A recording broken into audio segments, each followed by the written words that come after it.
My name is Matthew Engelke. I'm the chair of the religion department, which is why I'm here. I mean, I would have been here anyway. I would have been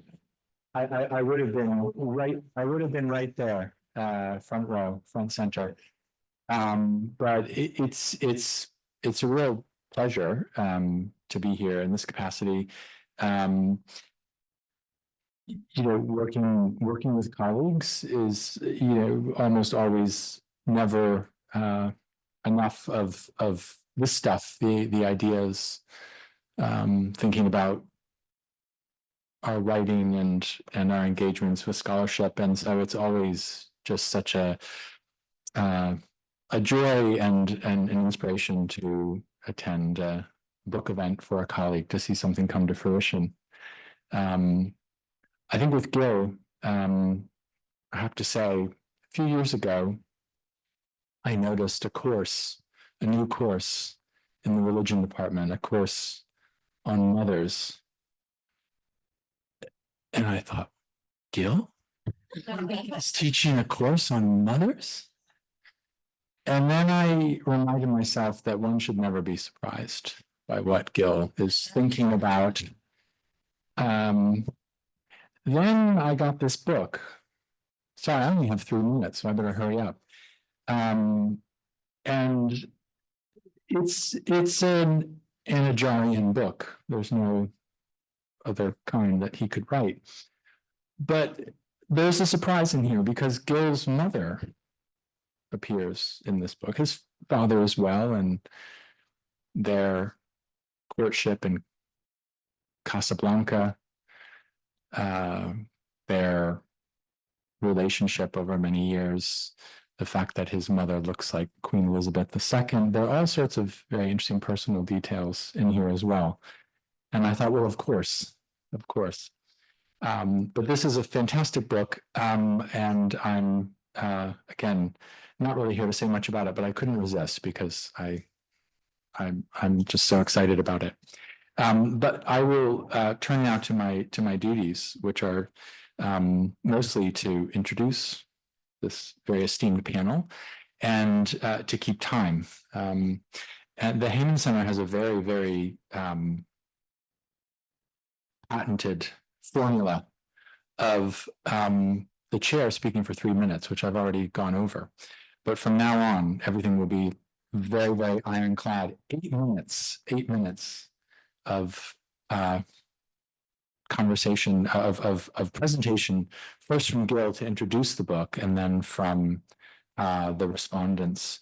Then Gil will respond to the panelists for about 10 to 15 minutes, and then there will be time at the end for Q&A from you all. So we'll take about an hour altogether.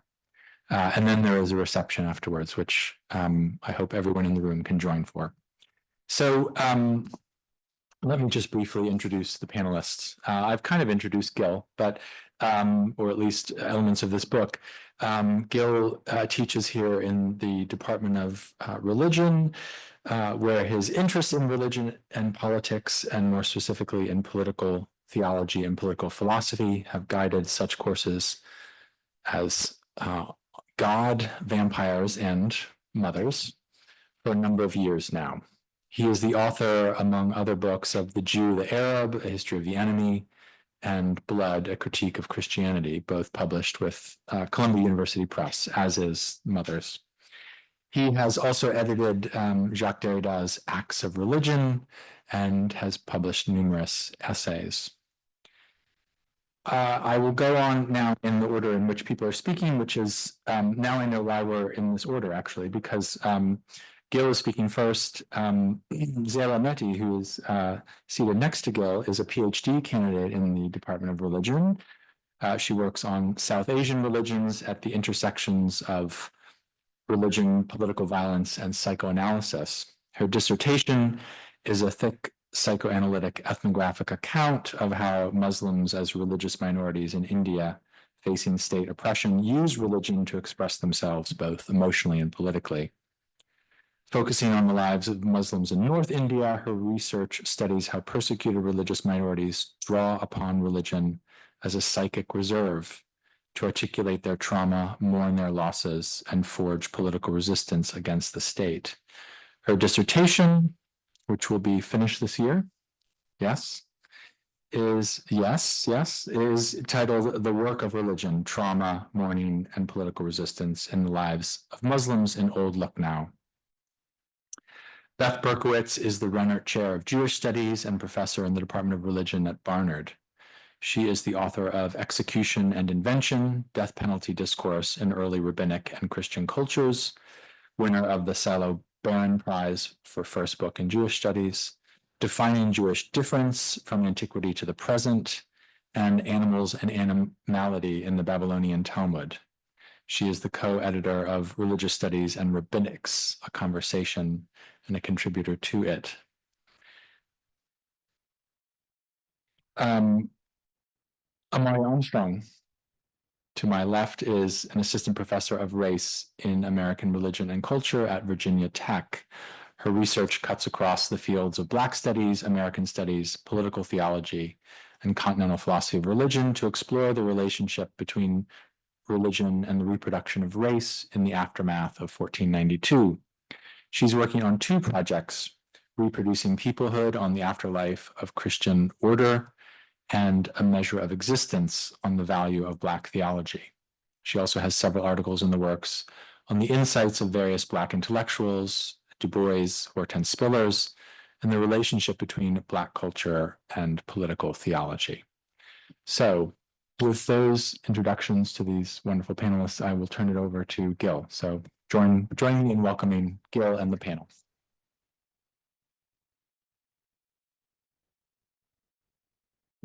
Thank you, Matthew. I'm glad to know you would be here anyway.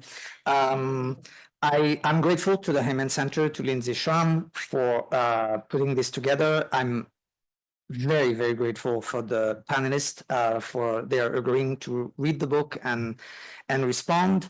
I'm also grateful to my wife, Irit, for having encouraged me to agree to that event, which I'm not sure I would have otherwise. So I'm deeply honored and grateful. As Matthew suggested, I don't think there's any question that I'm not necessarily the most qualified person to write about mothers. My maternal side has never been the most prominent, but what I wanted to write actually was a book about my mother, and I didn't mean for that to be an academic book. The reason for that was that I came to realize, and I'm still looking for another way to say what I'm about to say, but I haven't found one, namely that I'm a mama's boy. And the question is there a way, another way to think that, my being in constant conversation with my mother every day, over FaceTime, for my entire life, really. Not over FaceTime my entire life, but with my mother my entire life.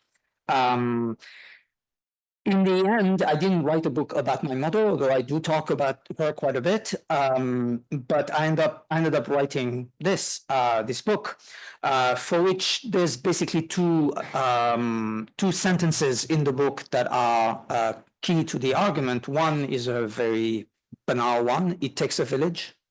It takes a village to raise a child. And the other, which is that we have all been mothered. Not quite the same as to say we have all been born.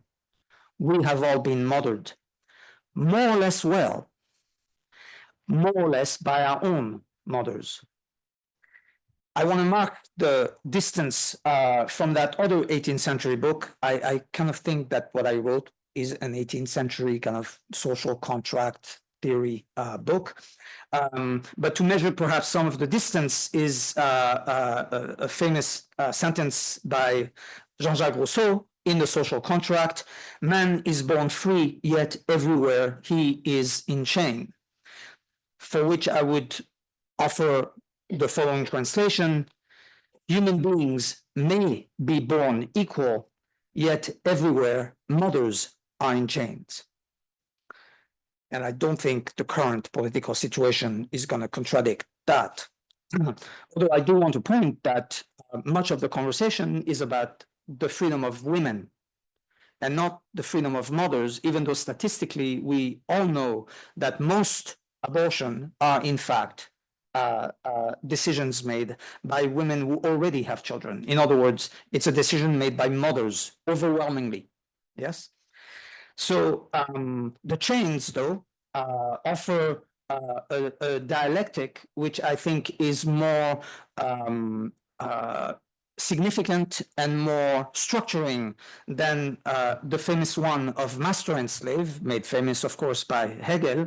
I want to offer mother and slave as a kind of originary, and I don't mean necessarily beginning, but rather a dialectic, in other words, temporarily extended, mother and slave, which must be understood in relation to mothers, yes, in the plural, in the relation between mother and mother.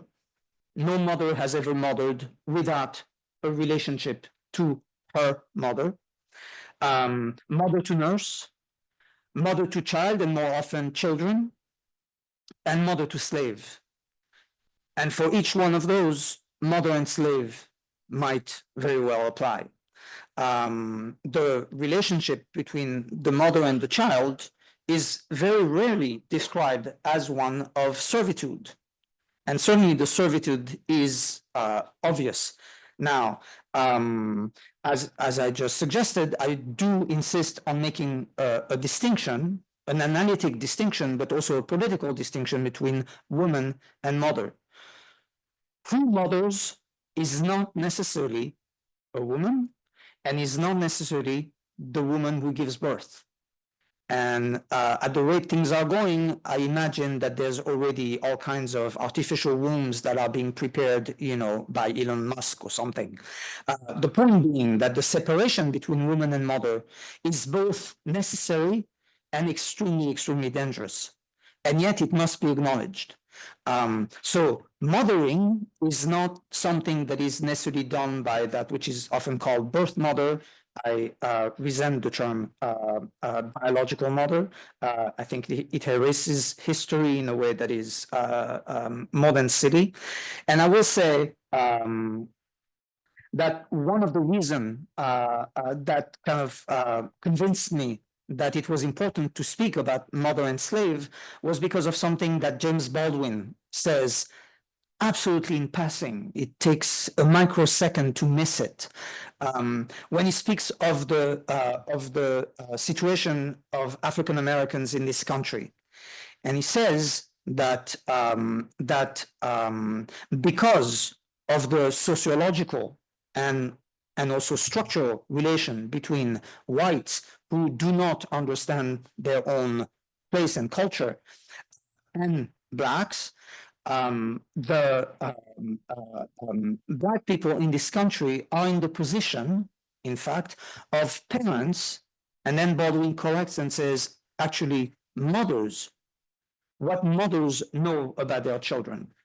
In other words, African Americans know white people the way mothers know their children, which makes absolute sense, and it makes still sense today if you walk at any moment of the morning or early afternoon in the streets of New York.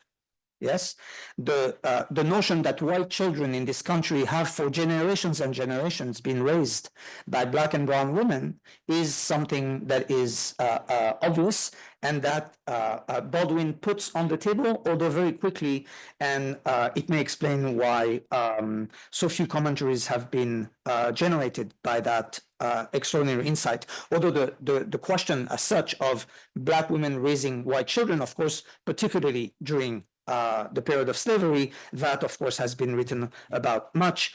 The consequences and the endurance of that, less so. So, mother and slave, Sarah and Hagar in the Bible. Moses' two mothers. Solomon's trial, two mothers. Socrates between two midwives, his mother and Diotima, who teaches him that philosophy is giving birth to ideas. Buddha, as I found out, had two mothers. And then the one that everybody should have known and written about, because everybody knows about his particular family history, is, of course, Oedipus. Oedipus had two mothers, and if I ask any one of you to tell me what the name is of the mother who named him, fed him, raised them, and from whom he ran away when he heard the prophecy that told him that he was going to sleep with his mother, and if you can tell me her name, you get points at the end of the term. And she's obviously not Jocasta, yes? Whom everyone remembers, but Jocasta is the mother who abandoned him, who in fact exposed him, in fact killed him, right? The fact that she failed is irrelevant. So out of this mother and slave, which is a kind of demand to rethink what we mean by reproduction, the reproduction of the entirety of the social and the political, which requires that we rethink habituation, the writing of mothers upon the world by way of children, upon the children by themselves, requires that we think something like a maternal contract, which is, like every contract, revocable.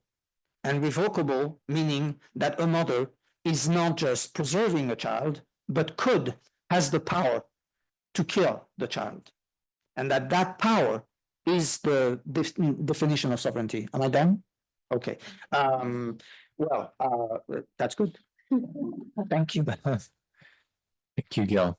So Zara's next. Thank you. Make sure Matthew doesn't have to look at me.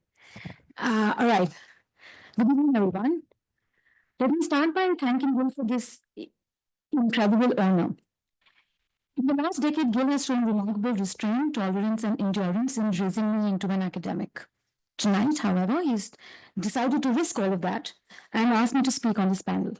Clearly, my self-doubt and nervous energy have failed to make any impact. So here I am before you to offer some of my reflection on his remarkable book on the sovereignty of mothers, the political as maternal. Taking a measurable measure of mothering and the sovereignty of mothers speaks of the vast maternal field of inscriptions where mothers have labored across generational demands of time and space as one and many, writing us into the world, writing the world onto us, writing the world. In attending to the all-encompassing landscape of the maternal, the book is not interested in its politics per se, and instead draws upon a rich and exhaustive corpus of scholarship on psychoanalytical theory, theology, religious studies, race studies, literary criticism, and feminist literature to propose the political as the maternal. Let me reiterate it, since one could read it as an inversion. The book does not allude to the politics of motherhood that has had to traditionally navigate questions of power and dominance unfolding in bodies of gender. Don't get me wrong, of course there is an acknowledgement of the pervasive politics of the maternal. That's not Gil's question. He's interested in exploring the dynamics of mothering in the continuity of polities.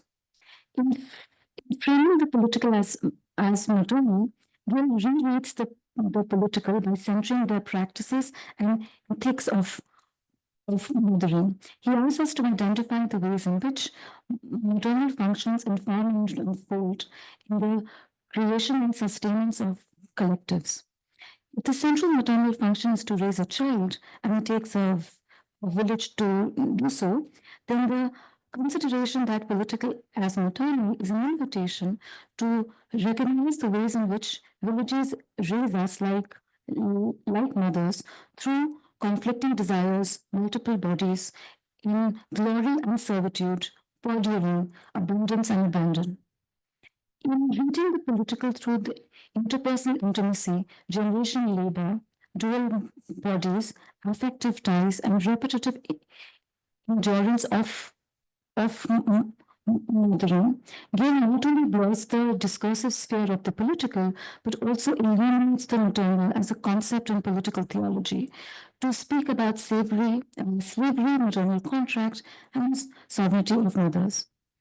In reading maternal configurations of qualities, Gil writes the familiar intimacy of mothering, but not as nostalgia or gratitude, but as a theological political practice and adherence to the maternal contract, a contract of preserving between mothers and slaves, mothers and us, mothers and the world.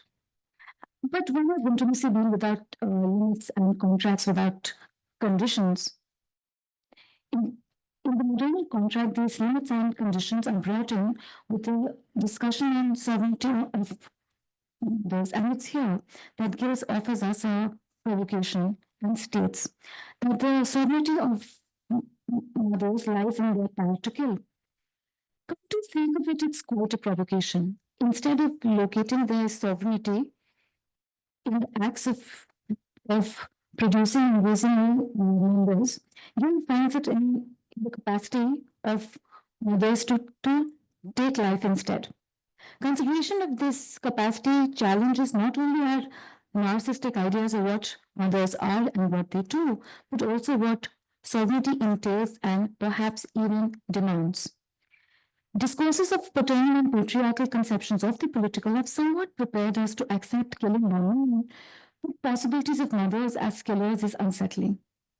But where would the academic world, or whatever is left of it, be without such an unsettling?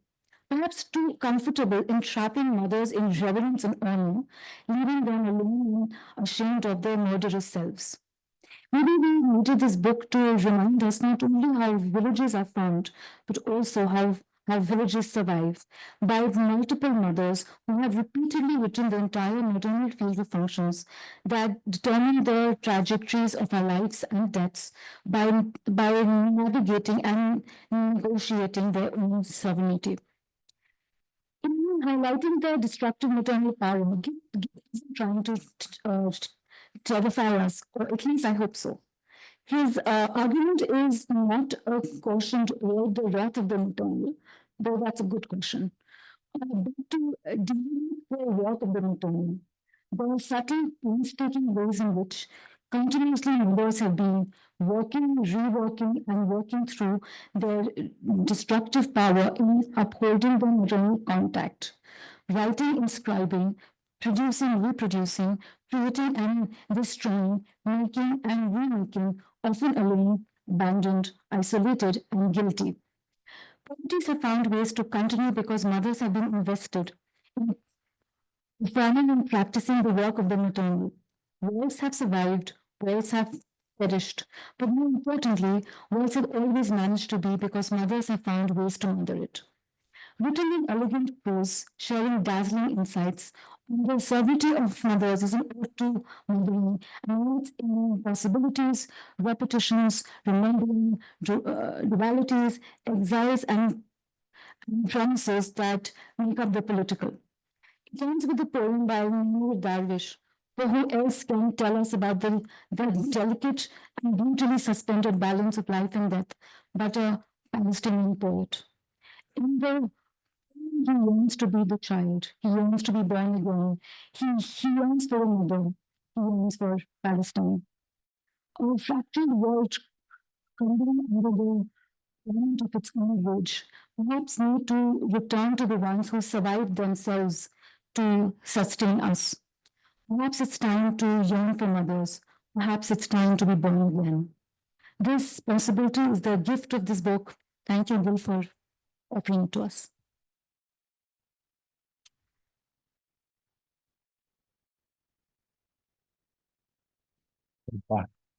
Great.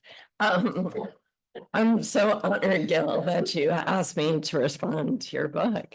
So I read Gil's book in the run-up to the presidential election when the political was feeling very maternal. Kamala Harris became known to us as Mamala.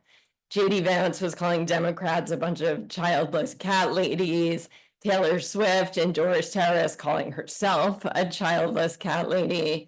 And when Harris gave her acceptance speech at the DNC, she began her speech with, guess what, her mother. She told the story of her mother's journey, saying, I miss her every day, and especially right now.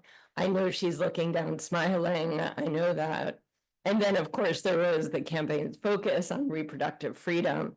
So I don't know whether all these mothers prove Gil right, that the political is maternal, but certainly for these past months, mothers have been at the center of politics. And as we stand here a month after the election, it's clear a certain version of the maternal won and a certain version lost. So in my response to Gil's book, I wanted to take up two features that I really loved. One is the attention he gives to language and grammar, and the other is his readings of the Bible, which Gil calls the mother of texts. So I'm going to take a detour to another scholar who is, like Gil, interested in language, the Bible, the maternal. It's a scholar named Aaron Gross. And I want to put Gil's work in conversation with Gross's as a way to open up, hopefully, some interesting questions. So Gross's work that I'm referring to is on what he calls the Rachamim traditions in Judaism. And he notes a linguistic connection between the Hebrew word for compassion, Rachamim, and the Hebrew word for womb, Rachem. And he proposes that at the linguistic level, compassion is being conceptualized in Hebrew as a form of motherly concern, rechem, rachamim. And he points to a cluster of laws in the Bible that reflect this conception. So the most well-known of these is a prohibition against cooking a kid in his mother's milk. That appears 3 times. Another of the Rachamim traditions is an instruction in Deuteronomy to send off the mother bird before taking her eggs or chicks from the nest. A couple other of the Rachamim traditions, these are a little less well known, is to keep the baby animal with the mother for the first week of life, and also a prohibition on slaughtering an animal, parent, and child on the same day. And he calls these Aaron Gross calls these laws the Rachamim traditions because he sees in these laws, and I'm quoting Gross here, a lacing together of concerns about animal death and birth, a mandate not to cause animals to suffer, respect for animal bonding with mothers, a valorization of human and divine Rachamim, and the meaning of being a Jew. So in short, Gross is proposing that in these biblical laws, one finds the idea that the maternal is the paradigm of care.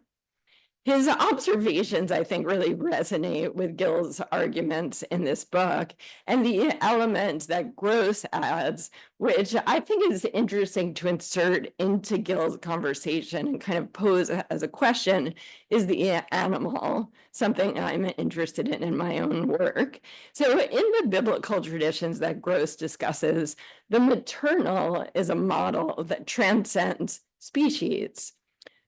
It actually also transcends mammals. There's a mother bird command, so it includes birds as well. Now, Gil, as he said in his introduction, he's very clear that he says mothers have not always been women. And these biblical laws, I think, make clear that mothers have not always been human either. And actually, I was thinking, if you go by numbers, I think the overwhelming majority of mothers on this planet probably have not been human. So Gil asks in his book, who are mothers? And he treats some of the Bible's answers to this question, Sarah and Hagar, Moses, the mothers that approach Solomon. But according to the Rachamim traditions, if we were to answer Gil's question, who are mothers, we should also answer birds, sheep, goats, cows. So this takes me to the question I thought I would pose to Gil. Based on the conception of the maternal that emerges from Aaron Gross's work. So if the maternal is political, as Gil proposes, and the maternal is both human and animal, as Gross proposes, then my question, in what way is politics itself both human and animal? And I'm actually really not the first person to pose this question. Primatologist Franz de Waal wrote his book Chimpanzee Politics back in 1982. One of his last books before he died recently was called Mama's Last Hug. Brian Masumi's book is called What Animals Teach Us About Politics. Gerard Kuperus's recent work is called Ecopolitics, and his focus is on various animal populations. So I'd be interested to hear Gil think with us about how his work intersects with these other recent approaches to politics that highlight the broader animal world of which we're a part. And I also want to suggest, hopefully I have the time, that Gil's approach to the political as maternal, I think, can contribute also to a theory of animal politics. So as you heard, central to Gil's discussion of mothers is their multiplicity. He's rejecting monomaternalism. I've been working on the ancient rabbinic treatment of animal mothers, and I want to share an intriguing passage that I came across.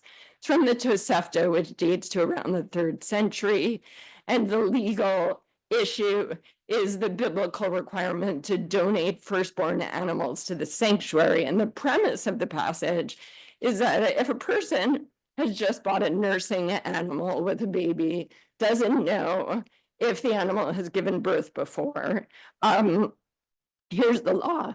One who purchases a nursing animal from a Gentile, the one born after that baby is considered a firstborn out of uncertainty regarding whether she had compassion for one to whom she did not give birth. So let me explain. A nursing animal may have chosen to nurse a baby to whom she did not give birth. And in fact, she should be presumed to have done so. So if that animal gives birth to a baby, one should consider that baby the firstborn. And the verb, interestingly, that the passage uses is merachemes, that same Hebrew root, which you could translate here as this mother animal has compassion for another baby and therefore nurses it. You could say she's like wombing another baby.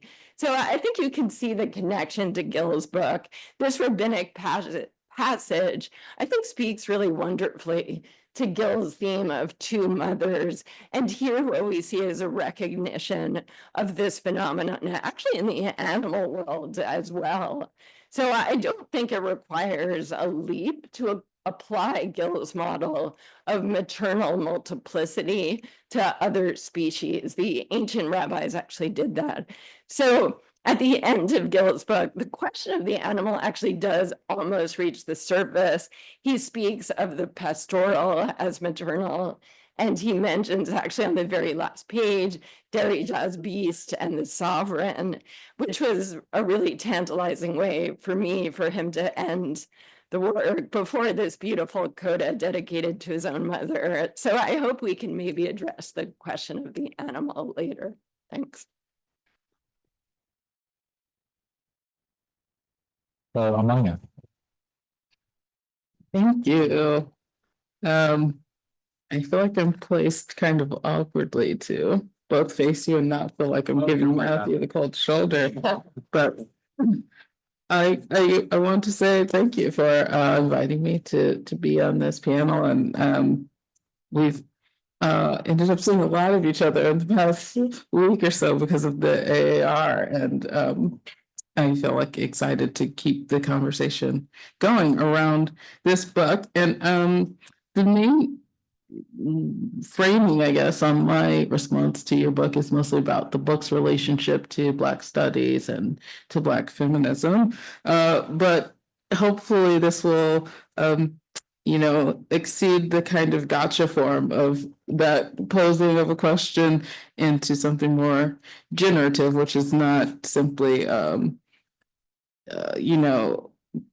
you or do you not cite certain people enough or with enough deference? And I think part of what this book does that's interesting is you don't do the valorization of the maternal. There's a real I think staying with the destructiveness of the maternal and the terror of the maternal that I find quite compelling, and also I think something that seems resonant with some of the ways that Black feminists have tried to think about the conditions of the slave mother and what does it mean to just thinking about something like Beloved, for instance, her selfless killing of her daughter as under these like conditions of duress kind of expresses this maternal sovereignty at the same time she occupies this unsovereign position. And so one question I have is, how do you see the difference of like the slave mother and its kind of unsovereignty as related to the maternal sovereignty you kind of construct in the book?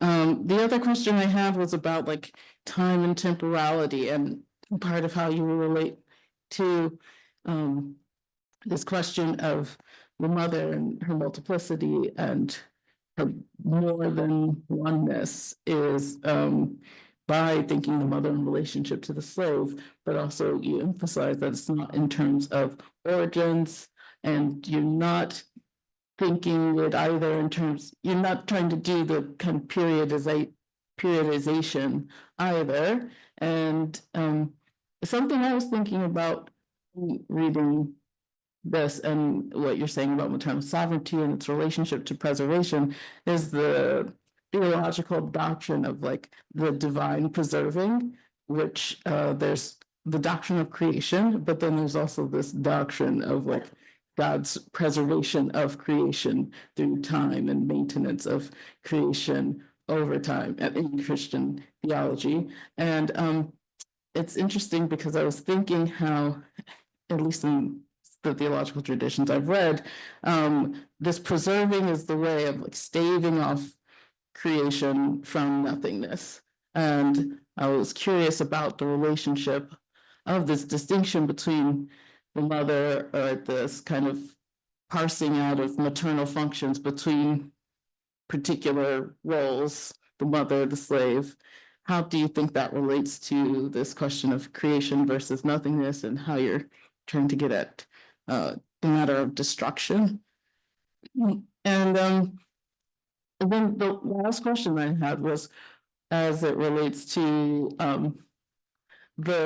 I don't know if I want to call it the birthing of this book, but I'm curious about the kind of grammatical structure of the book. It's I think reading a lot of your books, there's often this kind of questioning and indirectness, and I'm never going to get the straight answer that I'm desiring, and that frustration is quite generative. But one way I was encountering that is in this question of the mother and the slave. And I think I heard you present some earlier versions of this work, and the question I had then was like, is the slave, if the slave is like not a mother, how are you thinking the slave and the maternal and the way that you're doing? It seems like there's some kind of like slippage there, or collapse, or suggestion that they can kind of slide into and out of each other in a way that I still am not sure if I see that. But one way I saw that showing up in the book is routinely you have the term phrase, the mother and the slave, Hagar and Sarah. And that was interesting to me because just biblically, one would think, it would be the mother and the slave, Sarah and Hagar.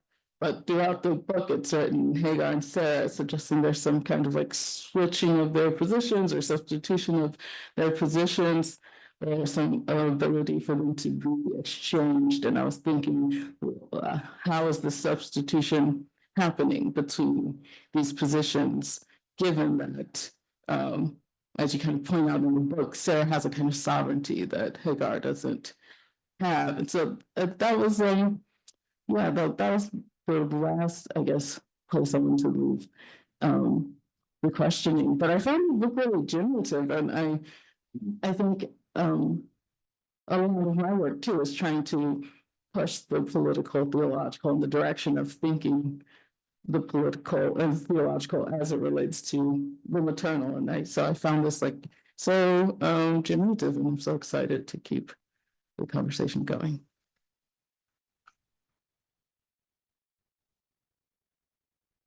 Thank you, Amaya. Gil, you have 10 minutes to respond to your interlocutors before we open it up to the floor. And I think we'll go to 7:30 just so people have a sense of timing. But 10 minutes for Gil. Thank you. That is really amazing, and very, very different questions and very different ways in which the book, my shortest book to date, I just want to say, is talking in different directions, which of course also has something to do with the not so straight answers to questions that I tend to always want to reformulate. It wouldn't be quite right to do summaries, but I wanted to say, because one of the things that Zara and I share is obviously an interest in psychoanalysis, and I think that the way in which you picture the book resonates with something that I didn't want to do explicitly, but I kind of wanted to write Totem and Taboo, but with the mother, and not with the mother, the murder of the father, nor with the murder of the son, which are the more obvious, but and not with the murder of the mother, which there's a great book, which I'm not going to remember the details, but that is actually talking about matricide, and kind of bring that back into a kind of necessary conversation with psychoanalysis, which I think is a really important conversation too, but more about precisely in the context of the murder of the father or of the murder of the son, usually, that when fathers and sons are involved, it's like, yes, it's like normal. But if a mother kills a child, it's immediately monstrous. Yes, Medea being, of course, the famous one. What interests me about Sarah, and to some extent about Hagar, is that in fact there is, just like with Jocasta, there is an explicit intent to murder, and the gesture is absolutely completed. What is not completed is the death. Right? Ishmael doesn't die, but that's not because Sarah didn't try. Right? Oedipus doesn't die, but that's not because Jocasta didn't try. And so in a weird way, the monstrosity here is kind of eluded, even though it's absolutely there. And I take it that that part of what I'm trying to revive, and I have no idea what I'm doing, yes, at some level, is to actually ask, well, but what is that? What is that power that a mother has to not keep the child? It was at more or less that point that I learned, in fact, that the most popular, if I may put it this way, form of contraception in human history is not abortion. It is, in fact, infanticide, which makes perfect sense because it is much less dangerous to the mother. But Nancy Shepherd Hughes has written a book that is absolutely amazing and absolutely terrifying. And maybe some of that terror is, of course, what I'm also working with. Now, that and the question of gender, and the fact that when reading about mothers, I was just looking at Nancy Choro earlier today, and the fact that so much of the literature on mothers is about mothers and daughters. Now, there's a whole lot of sons, as I don't think I need to tell anyone, a whole lot of sons that have written books about their mother. All of them more or less mournful. Yes, Albert Cohen, Barthes, whatever, Derrida. But that's obviously not what I wanted to do. But I also, I think, and I was kind of expecting a question, but I think I may go at it by way of the question of the animal, that there's something about the mother that transcends species, that transcends gender, and that transcendence may have some positive aspect, right? We can think of political theology, but some of it has to do, back to Hagar, to the fact that the slave is not recognized as a mother, even if she's carrying a child, right? She's carrying a child, but she's not a mother, which of course in what is called Atlantic slavery, not to refer to it too much as American slavery, which of course it wasn't only, the treatment of female slaves was precisely that their womanhood was in no way recognized. And the work of Hortense Spitters, for me, was absolutely eye-opening. What was also strange, which is where Dolores Williams comes in, and your work as well, is that the tradition of of a slave that is not a mother, which we might call surrogate, being careful that it's not surrogate mother, because it's a surrogate body that is not a mother, is animalized, is basically taken out of the human, however the human is. And so there's something really both terrifying about that exclusion, but there's also something that is generative, if I may use that word, which has to do with what are the boundaries of the political, what are the boundaries of the community. One of the things that has occupied me, and I don't think I say enough in the book, although I try to make a little fun of René Descartes. Descartes, as you know, thought and was. And Descartes, interestingly enough, puts everything under doubt. Yes, everything under doubt. But he never mentions his mother, which is pretty amazing because his mother died when he was 1 year old. Yes, and left him enough money to live his entire life. So Descartes was able to become René Descartes because his mother left him enough money.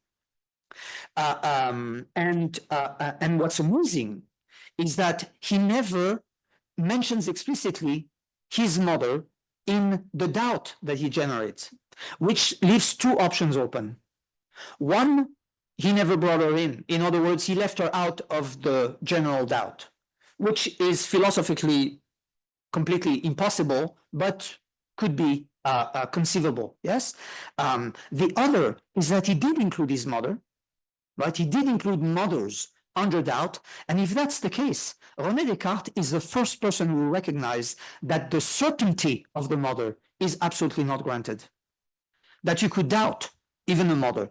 And of course, not to doubt a mother is simply to think that a mother is reducible to the woman who gives birth, which goes back to the story you tell of not having seen whether the offspring is in fact the first, or from whom he was born, it was born. Yes, the fact that one can doubt the mother is also related to the fact that one needs to decide that the birth mother is mother, and that is not granted. And again, Hagar is one of the way to think about that. I'm also thinking of Zakia Iman Jackson. Yes, on the animal and the desire to be human, which is part of the problem. One of the things that I really wanted to convey is that every time we say that absolutely banal sentence, "I was born," there's something absolutely extraordinary that is said, which has to do with the way in which we think of relation. "I was born" does not mean anything. I wasn't born. I wasn't there. None of us remember. I was given birth to. Yes, and one of the most amazing things to me about Hannah Arendt is that when she tried to describe the new coming into the world, she called it natality rather than call it maternality. Because it's the mother who brings the new into the world. Whatever the child can become, it is absolutely dependent on the mother. It is not something that comes out of a self that was born as if by its own, on its own.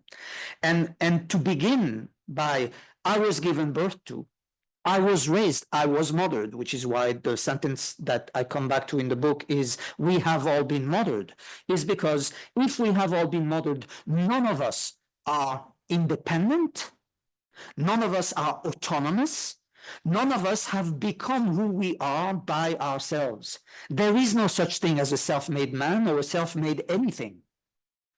And to say it by saying "I was born" is simply to engage in the most massive negationism I'm not going to call it genocidal, it's a controversial word, endeavor that could ever be. It is to erase the fact that one could not be without being mothered. Now, the thing about the political, also as the animal, is that none of what I say is prescriptive or normative. I'm not, there's, in some places now there's a strike, kind of Aristophanes frogs like, right? Women are withholding sexual engagement in protest for all kinds of things. It's happening in Korea. I think it's happening in Israel. I think it's happening here as well. The point though is that I don't know that mothers should mother. I don't know that it's something that one needs to call for, particularly at this point in time. And in fact, there's a lot of people who are thinking otherwise. To the extent that one wishes, that we wish to remain a collective, then mothers must mother. That is clear. What that means for the future, if there is one, which I have to say I'm a little skeptical, but if there is one, it requires a recognition of dependence. Dependence on animals too, and vegetarians can't get away with it too easy, I think. Because the question is, we are dependent on the living, and there's no reason to restrict it to the animal. We are dependent on the living, we are dependent being. The notion of autonomy, independence, security, which is where the terror, and maybe I'll end with that, where the terror comes in, because I think it's a really, really tough question that you asked me, Amoria, because the lethal sovereignty, the lethal part of the sovereignty does generate terror. I do not see how it is possible to live in this world without recognizing that the world is dangerous.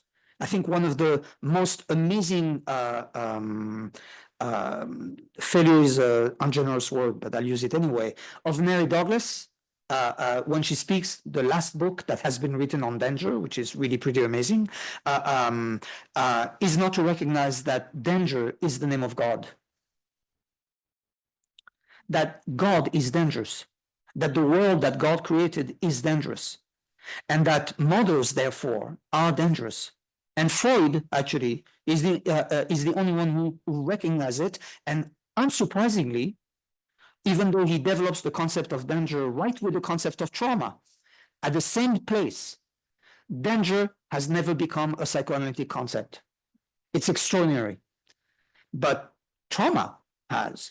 Now, how can you understand trauma if you don't understand danger? And danger has not been theorized. One of the theorizations that Freud offers is the mother, because the mother protects the child, and the moment she's not there, the child is terrified. And how could they not? Yes? And how is it possible for the mother to always be there? Only Mary, Mother of God, manages to hold the child from beginning to the end, which is why everybody has had to learn from Winnicott that it's okay to just be a good enough mother and not to hold your child always. Because if you hold your child, you're not doing them any good. Yes? And yet, that figure, and I've said enough about Christianity not to reiterate it, but I'm amazed that that, of course, is the image of the perfect mother, and mothers have to be recognized as dangerous. That is the political. Thank you. Thank you, Gil. So, yes.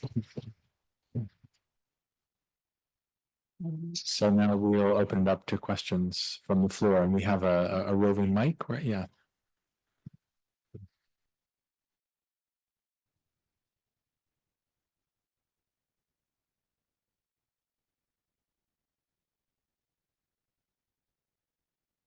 Hi, thank you very much for this great discussion. I think my question is a sort of more of a fill in the gap question, because I think something that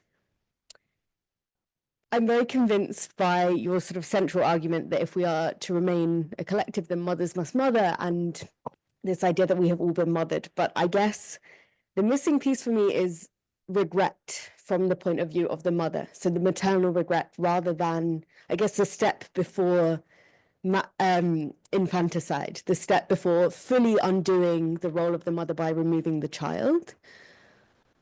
I guess there's a lot of discourse, I'm in German studies, there's a huge amount of discourse about maternal regret and this huge taboo of wishing to undo the role of the mother, which is sort of, and I think this is what you argue, sort of irreversible.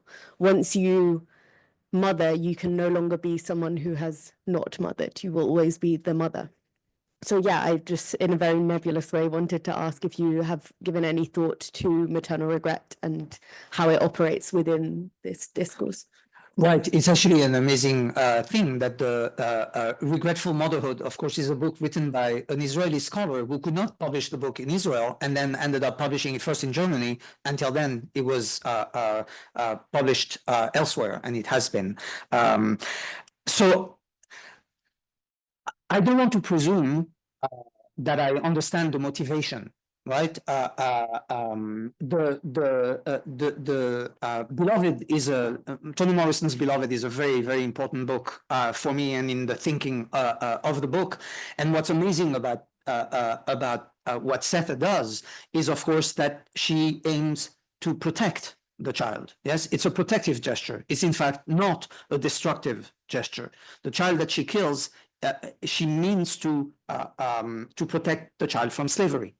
So in a way, it doesn't even work with my argument, which is why the point of the motivation is less important to me than the capacity. Right? I don't want to talk about abortion and infanticide as a choice. I think it's ridiculous that this is what ended up, right? Those that Derrida rightly calls militants of death, the people who are for guns, against health, against childcare, against everything that is life, these people are called pro-life. And then the answer, instead of going like, no, you are for death, we're for life, the answer is, my body, my choice. I think it's ludicrous to put it in those terms, particularly to put it in individual terms. What is not an individual question is the power of mothers to preserve or not preserve children, and having to do it even though everything is being cut, from health to education to childcare to everything. So the motivations, though, so it's less about the motivations than about the fact that the world has to mother. No mother mothers fully alone, simply because no mother can prepare a child only for herself. If you raise a child, you raise it for the world. And raising it for the world means that the world is mothering it with you, more or less well. Yes, more or less well. And the question is the world ready? And if the world is not ready, the thing to do for the child is perhaps not to let it in. Now, I half jokingly, not entirely jokingly, suggest that in fact, mothers are the original border patrol. Someone needs to decide who comes in and who doesn't. And all societies do that. Nobody lets everybody in. And everybody delegates the right to take a member out, yes, and to the right to let new members in.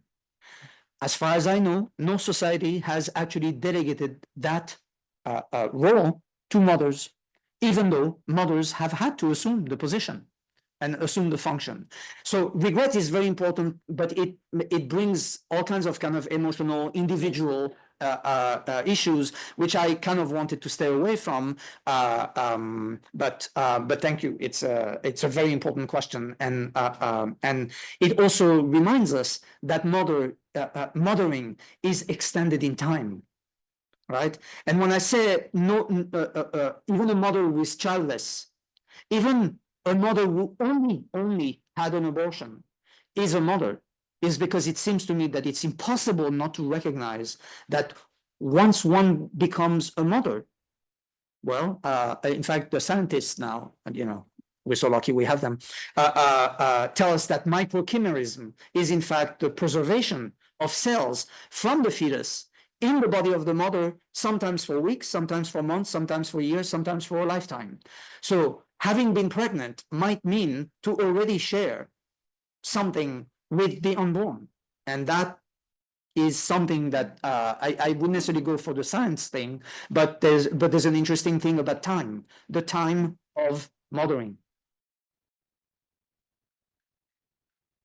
Yes, so I think we have time for two more questions. Sorry, that was too long. No, it's okay. We might, excuse me, we might take the questions together or yeah, sequentially. But so yes, over here and then Joe, and then Joe, you can answer, and then we can continue the discussion over wine and cheese or yeah, good, wine and cheese. Yes, I think just thinking about the role of mother and functioning as like this sovereign, and you mentioned like maybe a preserving function occurring. So it made me think of Walter Benjamin's critique of violence. And, you know, if mothers have sort of this, you could say, law-making, law-preserving function, and thinking about destructive power, infanticide, is that within the realm, you'd say, of mythic violence, or is there a way that crosses into divine violence? Yeah, and then Joe. Thanks so much. To the whole panel, it was really great. I was thinking a bit about the question about maternal regret that was asked a moment ago, and that led me to thinking about the famous regret of one of the most prominent regretful mothers in literature, which is Victor Frankenstein. And from there, and then you know that basically I was thinking back to I think how Beth opened, thinking about contemporary politics here in the U.S. and about how the rise of the right here and globally, a big part of their vision of the maternal and their political vision is also transphobia, right? The anti-trans discourse. And so rather than pose the question of like in a very broad way, which would be like, how does the maternal relate to gender? I'll ask it in this way, which is, what are the conditions for you under which the maternal becomes either hews closer or becomes more detached from gender? These are great questions. So Benjamin actually appears, and one of this book is kind of a weird interruption in a project that I started a while ago, which is about destructive power and the fact that it's hardly thematized and again theorized. It's a strange thing. So there's a lot to think about, but just to say that in fact the mother is between the mythical and the divine. If I had to answer really quickly in terms of Benjamin, because it's between the two, although Benjamin opens that rift, yes, between the divine power, the destructive power, and the other kinds of power, which are more Foucauldian, right? Enabling, preserving, and instituting. Such a great question. So I really two things. One, I think it's a mistake to think that the Republican project is only like it is about women, and then there's everything else. Yes, it's absolutely pernicious and revolutionary. There's nothing conservative about it. Yes, the conservatives right now, I think it's very clear, are the Democrats. The status quo, yes, democratia, that's conservative. That's actually thinking that what there was right, and we keep it, please? And those who go like, no, let's break everything and make it anew. And that what's happening around the question of gender and abortion is a holistic, total political vision, and that's what is being advanced, and therefore the war on gender. I keep saying in public that I shouldn't mention that Judith Butler is my teacher because she wouldn't necessarily be happy with that. But I think it has to be recognized not, in fact, about gender, but about a vision of society, which is, of course, entirely male. Yes, in a way, and maybe and certainly not in a funny way, absolutely homosocial. And it's about putting everything that interrupts that aside. But it's a total vision. And what that means is absolutely militance of death. Yes, Simone de Beauvoir already said it. I think it's really important, all due respect to J.K. Rowling, to not separate the issues, to not separate the treatment of women from the treatment of trans. And one reason, of course, why the question of the gender of the mother is by now impossible to ignore as being otherwise than gendered female is, of course, because by now, that's it. It's over. I don't care what the numbers are. It is absolutely clear that it is possible to be gendered male and have a child and carry a child. We have to be careful not to reiterate that mother is about giving birth. Yes, it's extended in time, and therefore it's also something else than gendered. Which is why I'm kind of impatient with the focus on mother and daughter. Okay, yes, it's important, but it's about the collective and the way it is reflected. The isolation of gender, to me, is a mistake, just like the isolation of race is a mistake. Any isolation, not to recognize that it implies, knowingly or not, wittingly or not, a political vision that is holistic, is blinding. Thank you. It's a great question. I wish there was more time to talk about Victor Frankenstein, but another time.